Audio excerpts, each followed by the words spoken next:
So here we are. It's Friday. Happy Friday. Happy Friday. Let's start with our questions. Yeah. Okay. Do you want to go first, or should I? I should go first. Okay, go. Okay. So, Mm-hmm. what is the relationship Mm-hmm. between knowledge and wisdom? Oh, that's a good one.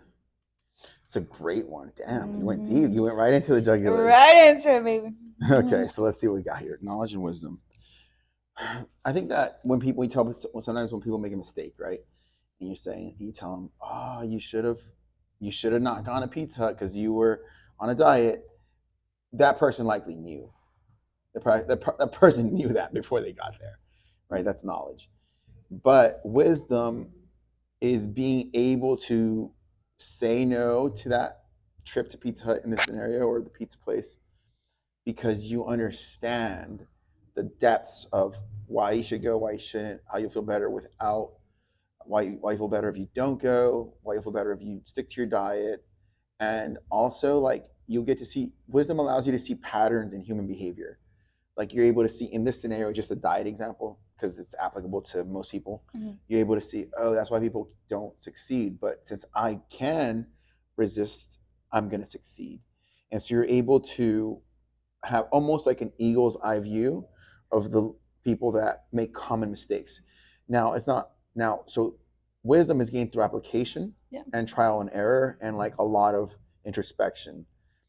And then there's a lot of instinctual trust too. So wisdom is really, really valuable because it's expensive to acquire. Like, you need so much time and testing and knowledge, and just it's a deep question. That is a really deep question. What it was? We should make a video. Yeah, on wisdom, we'll do On that. So what about the you? What's your difference. thoughts, real quick, because I know we have a lot to ask today. What is your thoughts on wisdom and knowledge? I know that doesn't count as my question to you, but I have no thoughts. for sure. I just no. No? Okay. No. Next Do question. you want a fun one or a deep one right out the gate? Right out the bat. Whatever is on our list. I have a good one right out the gate, but I can give you an easy one. Whatever you feel like. I'm gonna give you a fun one first. So Fine. fun. Okay. How are you at karaoke? It depends on the song. That's the next question I was gonna ask. So same thing. So let's say, what song have you sang in karaoke? Like, what that you remember? I was at the beach and there's karaoke. Yeah. And Before He Cheats. Oh yeah. By Carrie Underwood. I remember that song. I took Louis Will Slugger into his headlights or something like that. Yeah, I dug my keys. Yeah, I get really into it. Like, so yeah, see, I'm glad I asked. Yeah, I get really. You're like a little secret karaoke girl. Yeah, I am. Even though I can't sing for shit. But still, so you like it. Yeah, I do. Cool. I love it. So, Carrie, any other ones that you've done? I've done quite a few. So. There's quite a few. I just forgot. You forgot them? Cool. What's your next question? What's your question? Okay. How do you handle disappointment and failure? I'm not saying you're. No, I don't mind the question. It was your follow-up. That I was like, I'm not saying that's. Well, I didn't say anything. Go ahead. I'm not saying that you should get disappointed and you're failing and stuff. No, everybody has. You have to fail. Yeah, you have to fail to succeed. Yeah, you do. I'd say that some of the most intense failures happened over the last 5 years. Like, there was a lot that came together. Like, in 1 month, there was a lot of stuff. Yeah. Like a business failure, and then my dad passed away. Like, so when I bring that up, it's because if it would have just been the business failure, in a way, the blessing of all these things happening so quickly, like back to back to back, is it allowed me to see that I could get back up. And so for me, getting back up and staying in the game and like sticking to what works. So for me at that time, it was writing and working out and meditation. I boil it down to those three things. So I think that that's when I saw, like, wow, I can make it through a lot with just writing, working out, and meditation. I love that. So because you're able to continuously reframe. So I guess the follow up to that answer is the reframing process. And reframing is, I guess, even us waking up early to work out, it's hard to work out, right? But it's like what the reframe and wisdom in application is to say, okay, well then, but the part of me at later in the morning is going to feel great. So I'm waking up knowing. So you're changing your perspective, because if you just focus on I feel so good to stay in bed, the comfort, that's not a reframe. Like you're letting that one perspective, you're letting that one perspective um, take charge of you. The reframe is this is part of the win. You have to get up. Now you will feel better. So understand, silence this voice, listen to this voice, and then all of a sudden you're like, I feel like getting up. Yeah, because you're listening to this voice. So I'd say, going back to it, how do I handle failure? Meditation, working out, and reframing, writing. That is the core of my work. So when I say people like, hey, I'm writing, and a lot of people think that I mean that like just like, oh, I'm writing, but it's like No, it's like a it's deep a very powerful thought, process. emotionally. Yeah. Very Like powerful. even this moment here, I write it probably would myself. yeah, it probably wouldn't exist without writing. But that's my answer to you. Do you want to say something about it, or do you want me to ask you the next question? Next question. Here we go. The next question is, this one is a little bit more of a deeper one for you. When people look you in the eye, what do you hope they see? When people look you in the eye, what do you hope they see? Fearless. Fearless? Okay. Do you want to expand on that or unpackage that, or why, or? Because the eyes are the window to the soul. Okay. So the eyes can tell if you're lying, if you're like in fear, if you're in love. Yeah. Yeah. Anything, any type of emotion. Like Yeah. your eyes can read you. Okay. Cool. So when people look into my eyes, I want them to know a specific emotion that I'm expressing to them. So if I'm interested, I show them like deep eye connection. Like my eye contact's very good. I think so. When it comes to communication. So like when I'm interested, I like lean forward. I look more like in their eyes. Like usually like the fearless thing, I want to let them know that they can tell me anything. So I'm not judgmental. You can tell me anything. My eyes are soft, but they're like concentrated, Cool. So I can like, okay, focus. Like I'm here. I like it. Yeah. I like it a lot. Very nice. Very good one. Was that one a deepish question for you? I know you kind of like the ones that are more in depth. Okay. Your turn.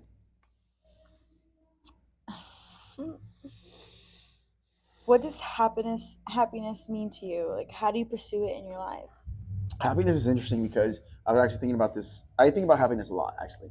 Um, I think that there's a saying that goes, "What does it profit a man to gain the world but lose his soul?" And there was another one in the Bible. That's not. I think that's in the Bible, but this one is for sure in the Bible. Yeah. It goes, what does it say? It says, "Seek first the kingdom of God, and all these things will be added on to you." That one's very famous. Yeah. Okay. So what does that have to do with happiness? I think that the soul is the key to happiness, or because it's so intrinsic, it's so special, it's so sacred to us. If you would ask somebody, "Hey, do you have a soul?" They're gonna go to this deep inner part with them. If they answered yes, they're gonna kind of go like, yeah. You see what I'm saying? Like they're not gonna go, "Of course I do. Yeah, sure. Yeah, why not?" Like it's not not that kind of answer. It's like a moment to stop. Yes, and so happiness, I think, comes from when we don't deny our soul what its truths, and so I think that is the core tenet of happiness. Like if you do not deny your soul its truth, and it's when you cover that truth. You don't deny your soul its truth. Yeah, that's the key to it. Yeah, because if it's always whispering to us like little truths, and it might take a year, it might take a month, it might take a decade for you to feel that pain, but the more you cover that pain up, the more like it's gonna hurt you. So and you'll be sad. That's my theory. And someone could be like, and again, I'm not coming from just like, oh, this is a question I'm answering. No, like I've read books, autobiographies. I know very successful people, and going into some of the stuff like the inner temple, ignition, all these things. They're always dancing around the subject. Like it's all inner. Yeah. It's all this inner world of joy. Like for example, if somebody said, "Would you like to drive this very expensive car right now, Jacob? Right now?" You're like, "Yeah, right now." If it was a Lamborghini, maybe I'd be like, well, maybe we should go drive the Lamborghini. But let's say it was just a BMW. would you rather go drive the BMW right now, Jacob? Very nice, or be here making a podcast with Nicole? I'd be like, here with Nicole. But you get what I'm saying. But now let's just say they go, but what if it's a Lambo? I'd be like, well, maybe we should stop and go to Lambo, right? Does that make What sense? color? I don't know, red or green. I don't know. It doesn't matter. Black. But anyway, so I guess to go back to it, it's giving your soul enough honor to be courageous and express itself. Never thought of it like that. Really? Yeah. Love your mindset. Well, thank you. Yours too. I'm going to. Thanks for sharing. So we go to yours next. Fun one again. Who is your favorite villain or bad guy? Same thing. Villain, bad guy. Like from a superhero movie. It could be Wonder Woman's American bad guy. Psycho. He's really good. He's really good. Yeah, you're talking about Patrick Bateman. Yes. See, I'm glad I asked.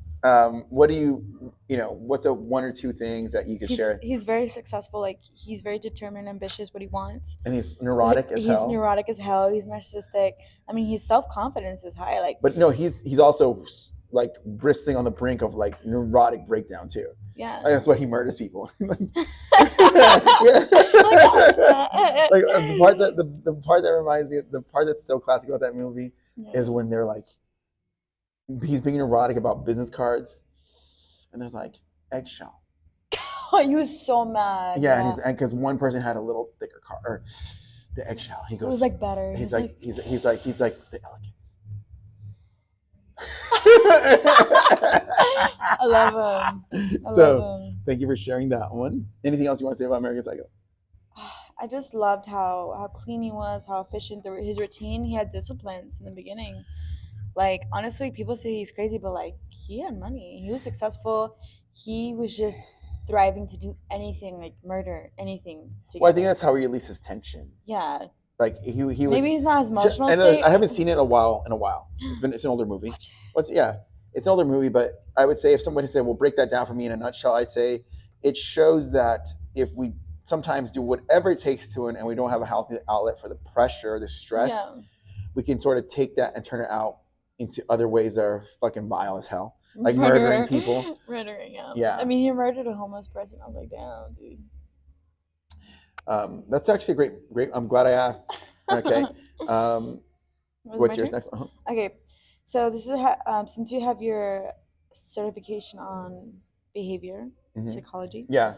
Have you ever struggled with addiction or destructive behaviors? And what steps have you taken to overcome them? Oh, you went deep. I went deep. She went really deep. I went to that hypodermis. Yes. Okay. Well, I won't go. I mean, that's a very personal question, and I don't want to get that personal. No, don't get that personal. I'm just saying, like, maybe like a little, like, be. I would say this. I think I've had addictive habits, but none that were destructive to the point where I probably could have continued for decades or my whole life and I'd be fine. Yeah. But because I have high standards, you could say I was able to remove some of these habits. Whether it was, I'll start with one I could share, like drinking on the weekends. That was one I used to have. Oh, whatever. Jacob! You know what I mean? Oh, whatever. Okay. It's because one thing about Jacob, like, he never drinks. Like, he's honestly such a good soul. Like, I'm like, you drink? He's like, no. Like, my body goes. I'm like, I love that. I'm like, okay. I see you. Yeah, well, and it takes a while. Like it took a while. Alcohol. What made me really, really commit to that is I feel like I'm a leader of my family, and once you feel that weight or that, like, you lead your family. Yeah. Like that, it's different than like you're a leader of your family, but it's different. Like I'm telling you, and then one day, as the man, as the older man in the family, like that's my dad's gone, like his grandma's gone. You're like, oh, I'm the one. Yeah, you're responsible. Yeah, so once you feel that reality kick in, then you're like, so whatever I do affects the family. Yeah. And so it becomes like, so then it's like, do you really need this drink? Like, do you really? Plus, it kills your game. Yeah, no, exactly. And then so you start saying, no, it doesn't help me. Like, my career slows down. I get fatter. It costs me money. I get in a car accident. Like, so that's an example of that, where it's like, that's one thing I put away. was like, you know what, this is no longer for me. So that's one I could share. And what was that answer your question? That's a good one. It's like not too personal, but like a good one that's like relatable. You get me? Yeah. That was, stuff like that. Okay, your turn. Okay. All right. So I have that one, that one. What is your, similar to your question, so what is your kryptonite? So it's kind of the similar, because what is your kryptonite? Like, because you were asking about addictions. Like, what is your kryptonite? Ah, there it is. There it is.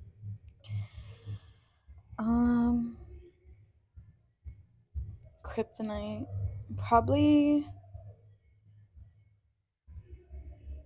shopping. Shopping? Okay. I have a shopping like problem. Always spending money on like things I really don't need. Yeah. Yeah. Anything else you want to say about that one? Honestly, I just learned how to handle my money and finance. Did some research on it. On handling your money? Yeah. I would say that about you. You're pretty good about like being self-aware of stuff, and then you do stuff to help yourself. Yeah, I love I do that. like that about you. It's kind of a very like, oh, like that's good. Not all like, oh, like I know I say that a lot, and like, oh, I say that too. but like, yeah. but it's respect. I know It what is you it mean. is sincere respect. Yeah, me too. Okay. When I say that. What's your next one? Okay, so it's more about romance. Let's go. How do you define love? And have your experiences with love shaped your perspective on it? Great. So that one's a really loaded question. So I'm gonna have to take notes on this. Now I know this answer. I know this answer. I do. I would say for me, I view love as usually when it's hit me, it's been something I didn't see coming. Yeah. I didn't see it coming typically. So that's one of the elements that I use. It's And unexpected. you're talking about romantic love. Like any type of love. Okay, so It when could be that's- like family family love, love is friendship. family love is more immediate. Yeah, but like mostly love is like romantical. Yeah, so romantic then it'd be like usually I didn't know it was coming, and then I find myself in this state where I'm like, okay, this chick is more than just like I can't just replace her. That's kind of the feeling where it's like she's not like there's some people that are attractive. Like and okay, well you're attractive, but let's say I don't have any connection to her. It's like I'll forget her. Like I don't know. Yeah, because there's more attractive. Yeah, people like there's out other attractive people. Yeah. So, but typically if there's a connection that she has, where it's like sincere, and I can feel like there's like something there that I cannot replace. That is typically an element of love, I think, because that makes it special, right? That's what special is. Like it's hard to replace it. It's hard to it's hard to find, hard to replace it. So I guess it's a relationship that it's a choice that fuels me, and I get to feel back, or there's this energy that it's like a circle. Yeah, that it's like grabbing your energy. It's like swapping. Yeah, energy. and if no one else cares about it, or no one says, that's another element. It doesn't matter what anyone says as much as do I like her, or do I really like her, and so that's an element too. The last person I liked a lot, she wasn't my type originally, and then she became my type, and then you're just like, oh yeah, you told me about that. Yeah, so that was kind like, of that was kind of a moment where I was like, this is not that easy to replace. Okay, go on, your turn. I already asked you. Oh, okay. Your turn. Okay, your turn. Okay. Silly. So I'll go back. Right, we're both kind of similar. What is true friendship? It's similar to a love question. Oh my god. I know you told me you got someone flowers today, so my best friend, she has like the flu type B, and I bought her flowers. It's like putting effort and time, fighting for your friendship. Honestly, my best friend, we fought like 3 times, and it was like big arguments to the point where I was crying. I was like, why am I crying? Recently? No, but like throughout your life? Throughout like our friendship. Alma? Salma. Okay, Salma. Salma. Yeah. Salma, she's like very petite. She's 4'11", but she's always super smart. She's very understanding. Like we have so much in common, and I fought for that relationship. Like I called her, I texted her, I wrote her a big paragraph, and she told me like, "You're the only friendship that's mature in a way," because I was like, well, that's how friendship is. Like you try, you put effort. So if I reach out to you I expect you to reach out to me. And if you reach out to me, I'm going to reach out to you because I saw that effort, you know? And usually when it comes to friendships, you have to say, forget your pride. Forget your pride, forget your ego. It's like you want to keep it or not. Like you don't want to waste the other person's time. So when it comes to Salma and I, like I literally said, forget my pride. I'm like, I want this relationship. I love you. You're my everything. What's this gonna make us? Like this little fight for what? Right. And what was it over? If you don't want to share, you don't have to. Just I one of the I fights. think it was just like a misunderstanding because me and her have really different perspectives on like some certain topics, and we just since we don't really agree with that, and honestly, I kind of taught her how to be more expressive, how to like communicate more, and to be more mature in like friendships, like when it comes to like relationships and stuff, because she told me like she would just argue with them, be like, oh, like you're fake, blah blah blah blah, like la la la la la, like we're done, right? I'm like, this is our friendship you're messing with. Like, let's fix it. Like, let's fix it. You know. And sometimes we kind of like make fun of each other because we act like a really like a couple, but it's just funny. Yeah. So honestly, like I take care of her, she takes care of me, and it's all about putting time because we're super busy, and putting that like an hour time for her. It's good, and I feel like true friendship, like she does not take away from what I value. So she actually helps me. So I keep her there. Perfect. I'm gonna check if it's still recording, just because I don't want to have run out of space or time or whatever. Yeah. I'm gonna check real quick. Yeah, we're good. Okay. Okay. I think you're next. Yes. Okay. What role does mental health play in your approach to fitness? I think it's everything. I think that I'm actually a really big proponent on mental. We've talked about a little bit. I think we talked about it. The That discipline. yeah, like if somebody creates drama, I don't like them in my circle. That's a good way of saying the whole thing. Like mentally. Yeah, like even if I love somebody, that's kind of a deal break. That's not a deal breaker. It's if even if I love somebody or I have deep feelings for them, if they're messing with my mental health, they have to go. That's how important mental health is, because it's like it's like I was telling you, we were saying is that, so if I tell you this is super important to you, my mental health, and they're like, well, whatever. It's like, oh Dude, no, like that's oh no, disrespectful. oh no, That's disrespectful. right. Like it's like you're opening up to them, and like even you mentioned like this is my mental health we're like messing with, and they don't take it seriously. Where it's like, wow, then I could die basically, and you wouldn't care. So then it's like a good, I don't care. Like, I'll just go ahead. Maybe I'm blind here. I care about the wrong person, and I'll question my own feelings for them versus keeping them in my life, question myself. I hope that makes some sense. Makes perfect sense. Yeah. Okay. Next. So, what is human consciousness? I gave you a tough one. That's my tough one for you. Human consciousness. What is human consciousness? I think it's like a sixth sense that you have, like a gut feeling that you know, like when you're in the wrong place, or if you're doing this right, or if you're doing it in the wrong timing. You know, like it's all about that little voice in the back of your head, like, okay, stop this, like act right. Okay. You know, so it's just that little. That's what you consider human consciousness. The self-respect, yeah. Okay, cool. Go to the next one. Okay, this is like a little fun one. I saved the fun ones to the last one. So, if you could travel back in time in any era, when and where would you go? That's a good one. It's a real good one. Gee, I'm gonna go ahead and say, fuck, that's a really good one. Let me think. Is it between this period? Any era. I know. Wait, I'm thinking. Fuck it.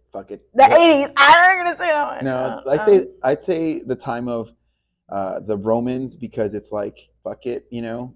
Jesus was around in that era, like the Caesars, the Caesars were ruling. You can kind of see like, there was a philosophy that came from that era that I was like, okay, fuck it, like that. I don't know too much about history as much as that. Imagine you right now, all buff, going there. What about you? What about you? Which one would you go back to? Just this is not count as one of your questions. I actually do have one that's okay. Similar. We'll say it. You want to go with yours? Yeah. If you could go back in time and change one thing, what would it be? So back in time, If you could go back in time and change one thing, what would it be? Honestly, nothing. Nothing at all. No.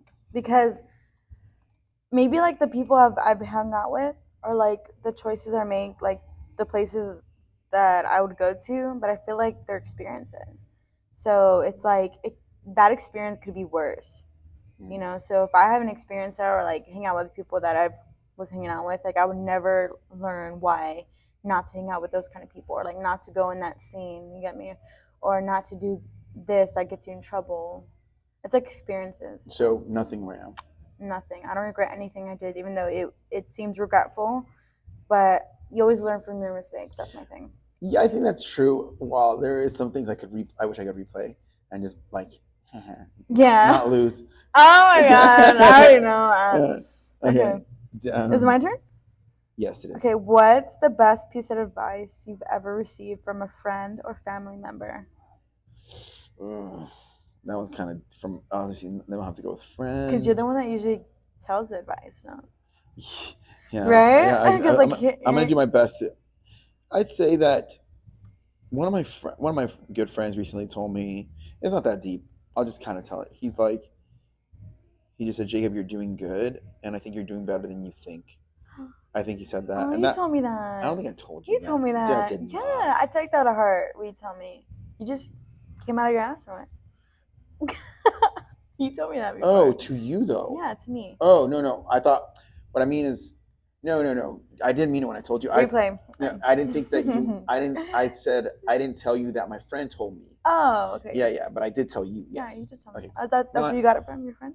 No, it was two different people. Like, totally forgot he told me. Oh. I was telling you. Me trying to fight her. Yeah. It was me telling you sincerely, like, yeah.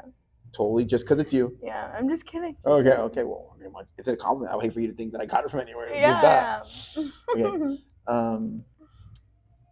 Okay. Give me a challenging one.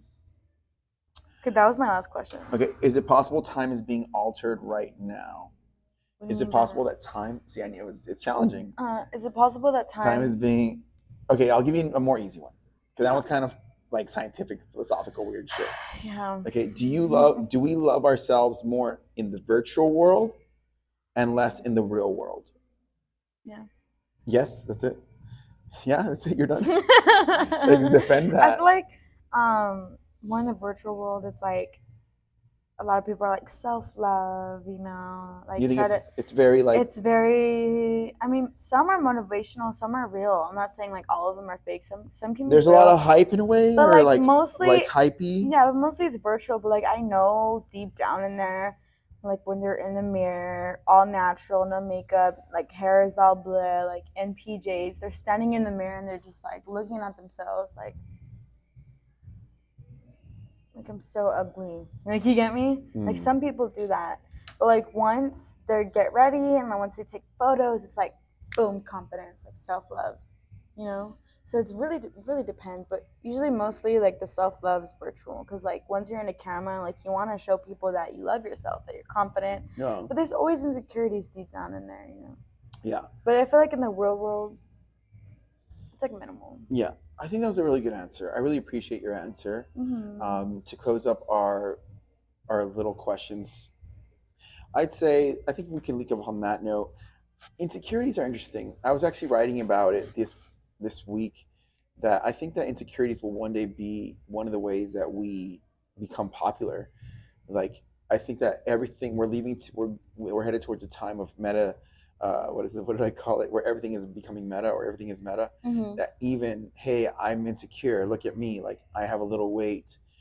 Look at me. Like, I'm insecure about it. Content. Yeah, and that gives you content. There's a lot of females who are right. Social media is fake, and they show like how they really look. Yeah. And it blows up. And I'm saying everything's becoming meta. Everything's becoming meta. Yeah. I agree.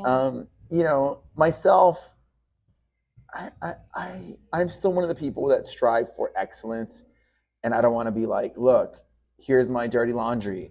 Look at my laundry. It's dirty. Do you see it on the floor? Like, it's like, I don't know. I know everything's becoming meta, but at the same time, it's like, pick it up, dude. Yeah. Wash it. And go wash it. So that it's no longer dirty. Yeah. Jerk. Why are you putting it on? Right. But I'm saying there's a different type, because that's kind of like just traditional thinking. Yeah. And I think that we're leaving to that time where it's like, well, not everybody has a cleaner because not everybody's privileged. And it's like what is that how you got out of the? You just try not to do your laundry. Dude, everything makes everything. You know what I mean? Yeah. Everybody, because everything's becoming meta and content. So it's like, Bro. that's what I was trying to say. I think we're living in a time where, I mean, and I don't think you do it very much. The whole everything is meta thing, because, and I really appreciate it. I really do. Because I think we're living in a time where everything's becoming meta, and everybody's being so self-conscious, and everybody's looking at like there's always a camera, that they're like, well, if this was content right now, who is Jacob playing and who am I playing? It's like, dude, I wasn't playing. Like, this is real. I was honestly just a person talking to another person right now, actually. And they're like, and then they're like, I get it. You're trying to be authentic. You're trying to be authentic. And that's also a character. And it's like, yes, because a lot of but you get me? people But, so, overthink. so and then that's where you create the American Psycho concept, where it's like,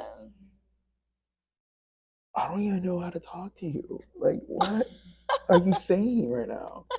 You know what I mean? Like, and then that's like, anyway, did I get too weird? No. But that's Jacob. And I'm Nicole. Peace. Subscribe. Bye. Did I get too weird? I love that.